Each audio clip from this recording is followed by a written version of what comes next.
আপনি কেন এত কাছের থেকে মাথায় পিস্তল ঠেকিয়ে গুলি করেন? আমার ভালো লাগে। ফিনকি দিয়ে যখন রক্ত বেরোয় এবং গরম মগজ বের হয়, সেই মগজ এবং রক্ত ধরতে আমার ভালো লাগে। এই স্টেটমেন্ট ছিল বাংলাদেশ সেনাবাহিনীর বরখাস্তকৃত মেজর জেনারেল জিয়াউল আহসানের। জিয়াউল আহসান এই স্টেটমেন্ট দিয়েছিলেন যে খুব কাছের থেকে তিনি যখন ভিকটিমের মাথায় পিস্তল ঠেকিয়ে গুলি করতেন, তার হাতে চলে আসতো সেই ভিকটিমের মাথার মগজ এবং রক্ত। তিনি সেটা এনজয় করতেন, তাই তিনি খুব ক্লোজ রেঞ্জে কাছে নিয়ে গুলি করতেন। জিয়াউল আহসানের কথা বলছি।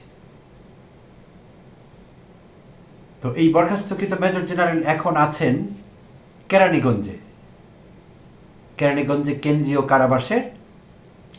কারাগারে একটি ডিভিশনপ্রাপ্ত কয়েদি তিনি আরামায়েশে আছেন সেখানে। 2009-তে তিনি র্যাবে জয়েন করেন। 2009 থেকে 15 এই সময়টি তিনি র্যাবে থাকেন। আর র্যাবে থাকাকালীন সময়ে অসংখ্য গুম এবং খুনের সঙ্গে তিনি জড়িত হন, যেটি আমাদের কল্পনাকেও হার মানাবে। আমাদের কল্পনাও অতদূর যেতে পারবে না। তিনি যেভাবে মানুষকে খুন করেছেন, নির্বিচারে গুম করেছেন, অকল্পনীয়। আমরা জেনেছি যে ফ্যাক্টস আর সামটাইমস স্ট্রেঞ্জার দেন ফিকশন। কখনো কখনো সত্যি ঘটনা কল্পকাহিনীকেও হার মানায়।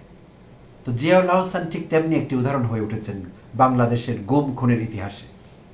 2009 থেকে 15 এই সময়টি যখন তিনি র্যাবে ছিলেন। আমরা বিভিন্ন হলিউড মুভিতে দেখেছি সিরিয়াল কিলারদের, নানা রকম সিরিয়াল কিলার যারা সাইকোলজিক্যাল কিলিংয়ের সঙ্গে যুক্ত, সাইকোলজিক্যাল থ্রিলার দেখি যারা আমরা হলিউড মুভিতে দেখেছি। American Psycho, Silence of the Lambs, এরকম অসংখ্য মুভিতে আমরা দেখেছি সিরিয়াল কিলাররা কীভাবে মানুষ খুন করে একের পর এক।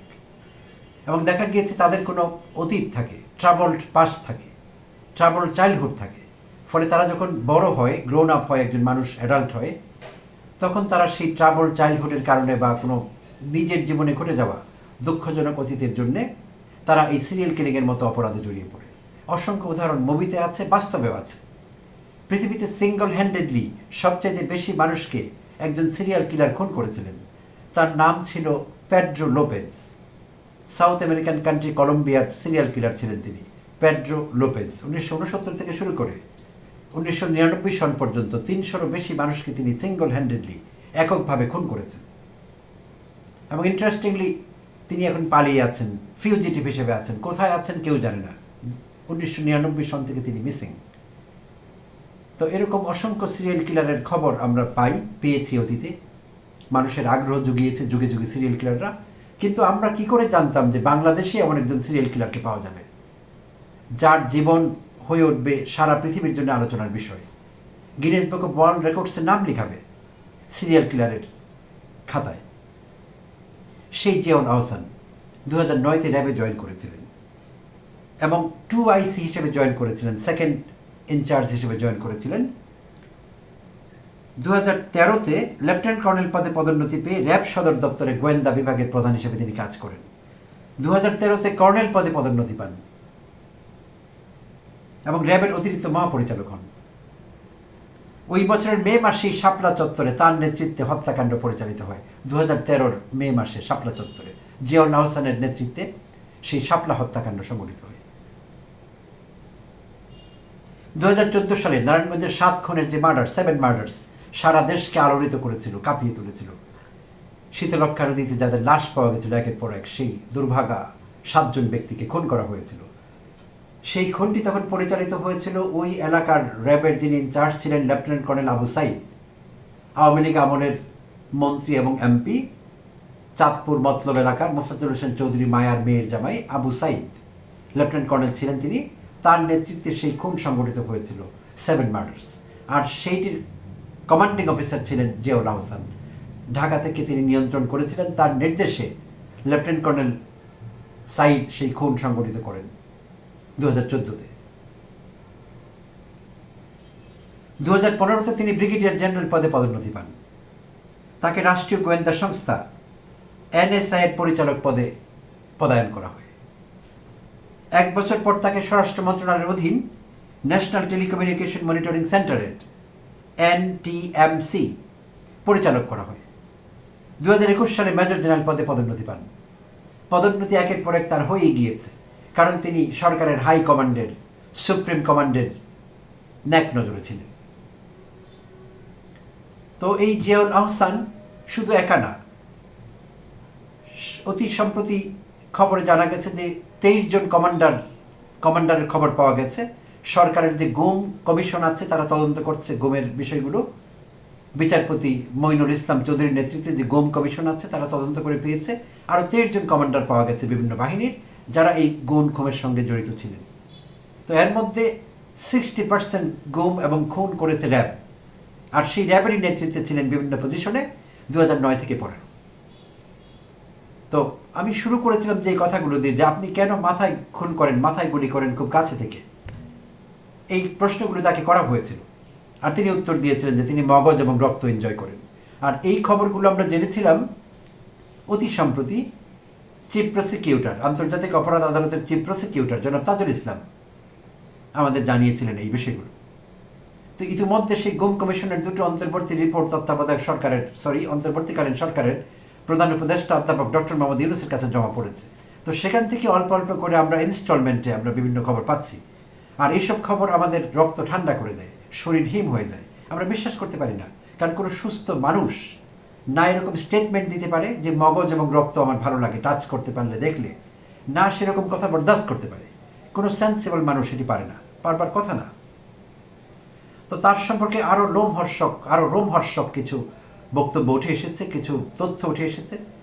তিনি বিভিন্ন পর্যায়ে এই খুনগুলো করতেন এবং যত খুন হয়েছে গত 15 বছরে হাসিনা আমলে 3টি ধাপে এই অপরাধগুলো সংঘটিত হয়েছে। প্রথম ধাপে সুপ্রিম কমান্ড এই পার্ট প্লে করতেন হাসিনা হারসেন। শেখ হাসিনা নিজেই সেগুলো করতেন। তার সঙ্গী ছিলেন তার নিরাপত্তা উপদেষ্টা তারিক সিদ্দিক, সাবেক স্বরাষ্ট্রমন্ত্রী কামাল এবং পুলিশের ঊর্ধ্বতন কর্মকর্তারা। সো এই ছিল প্রথম ধাপ, এটি ছিল তাদের কৌশলগত ধাপ। তো তারা নির্ধারণ করতেন কাকে খুন করতে হবে, কাকে গুম করতে হবে। দ্বিতীয় ধাপে সরকারের বিভিন্ন বাহিনীর প্রধানরা ছক আঁকতেন কীভাবে করতে হবে। তৃতীয় ধাপে যারা রিলেটিভলি জুনিয়র তারা সেগুলো ইমপ্লিমেন্ট করতেন। আর জিয়াউল আহসানের নেতৃত্বে একটি টিম, বিশেষভাবে একটি পার্টিকুলার টিম, এই 9 থেকে 15 বছর 60% এই গুণ এবং খুন সংগঠন করে। তো জিয়াউল আহসান নিজে 1030 জনকে মেরেছে, মাথায় গুলি করে বা যে কোনোভাবে 1030 জনকে। তো যেটি বলছিলাম একটু আগেই, যে পৃথিবীতে ঠান্ডা মাথায় সিঙ্গল হ্যান্ডেডলি মানুষ খুন করেছে সিরিয়াল কিলার পেড্রো লোপেজ, কলম্বিয়ার। তার হাতে খুন হয়েছে বা রেকর্ড আছে খুনের 300 জন মানুষের সর্বোচ্চ। জিয়াউল আহসান এই ক্ষেত্রে ওয়ার্ল্ড রেকর্ড করেছেন 1030 জন সিঙ্গল হ্যান্ডেডলি, যেটা অবিশ্বাস্য, বিশ্বাস করা যে কোনো মানুষের জন্য কঠিন হবে। আর এতগুলো খুন করার পর একজন মানুষ স্বাভাবিক ছিলেন, একের পর এক প্রমোশন পেয়ে চলছিলেন, বিভিন্ন জায়গায় পোস্টিং হচ্ছিল, পদায়ন হচ্ছিল, অবিশ্বাস্য প্রতিটি ঘটনা। তো যা ডিটেলে জানা গিয়েছে, জিয়াউল আহসান পছন্দ করতেন মাথায় জমটুপি পরাতে। যাকে তিনি খুন করবেন, গুলি করবেন, তাদের মাথায় জমটুপি পরানো হতো। জমটুপি পরিয়ে তাদের মাইক্রোবাসে করে ঘোরানো হতো। কখনো কখনো সেই ভিকটিমদের মাইক্রোবাসের ভিতরে ইঞ্জেকশন পুশ করা হতো, লিথল ইঞ্জেকশন, প্রাণঘাতী অর্থাৎ বিষ মেশানো ইঞ্জেকশন। সেগুলো পুশ করা হলে আস্তে আস্তে ভিকটিম মারা যেতেন, মাইক্রোবাসের মধ্যেই মারা যেতেন। তখন সেই লাশ নিয়ে শীতলক্ষা, বুড়িগঙ্গা, বিভিন্ন জায়গায় লাশের বডির সঙ্গে বালির বস্তা, সিমেন্টের বস্তা বেঁধে নদীতে নিক্ষেপ করা হতো, যাতে লাশ আর ভেসে না ওঠে, কোনো প্রমাণ না থাকে।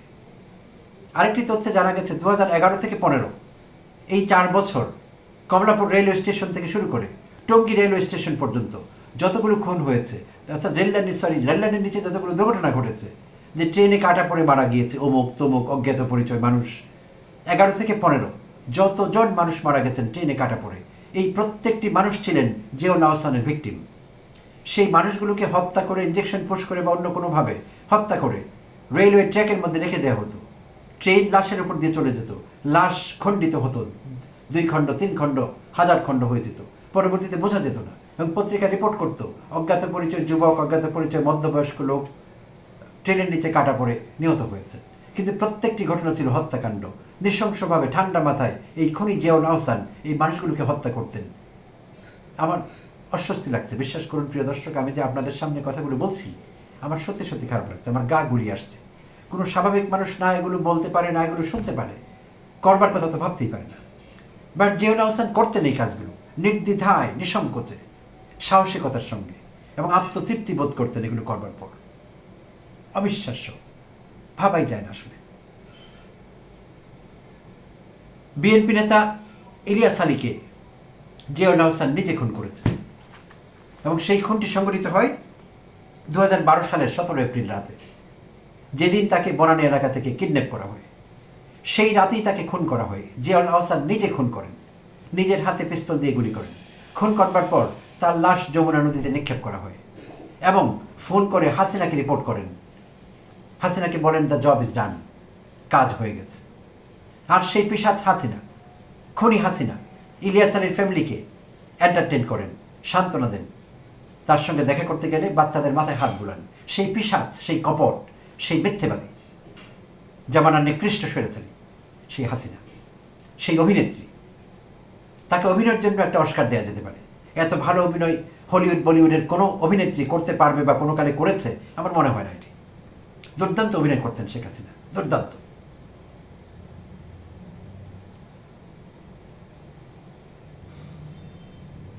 তো অনেক লাশকে নিয়ে গিয়ে ফেলে দেওয়া হতো শীতলক্ষা বুড়িগঙ্গায়, বিভিন্ন নদীতে। আর কিছু কিছু মানুষকে জীবিত নিয়ে যাওয়া হতো নৌকায় করে, জীবিত নিয়ে গিয়ে Kanchan bridge, Shitalakshya bridge, Kanchpur bridge, এইসব ব্রিজের উপর থেকে লাশ ফেলে দেওয়া হতো। প্রথমে খুন করা হতো, তারপর সেই নিহত ব্যক্তির লাশ ফেলে দেওয়া হতো নিচে। অসংখ্য অসংখ্য কাজ তিনি করেছেন। একদিনে 11 জন এবং একদিনে 13 জন, ভিন্ন ভিন্ন দুটো দিনে 11 জন এবং 13 জনকে খুন করবার রেকর্ড আছে তার। সিঙ্গল ডেতে 11 জন মানুষকে তিনি খুন করে গুলি করে মেরেছেন, 13 জনকে গুলি করে মেরেছেন।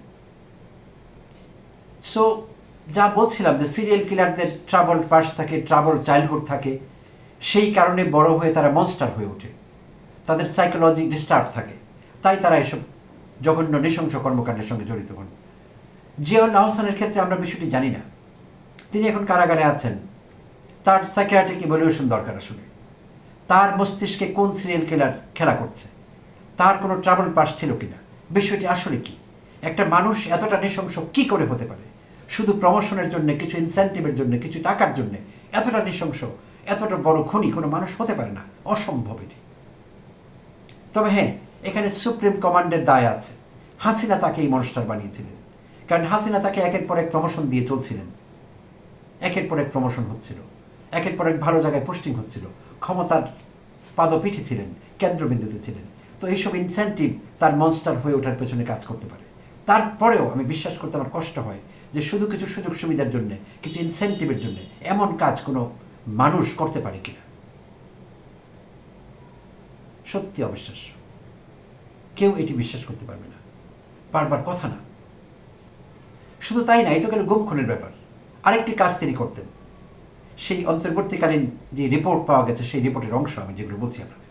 আরেকটি কাজ তিনি করতেন, মাঝে মাঝে কোনো কোনো ভিকটিমকে র্যাবের হাতে তুলে দিতেন, বাংলাদেশ ভারত সীমান্তে নিয়ে রয়ের হাতে তুলে দিতেন।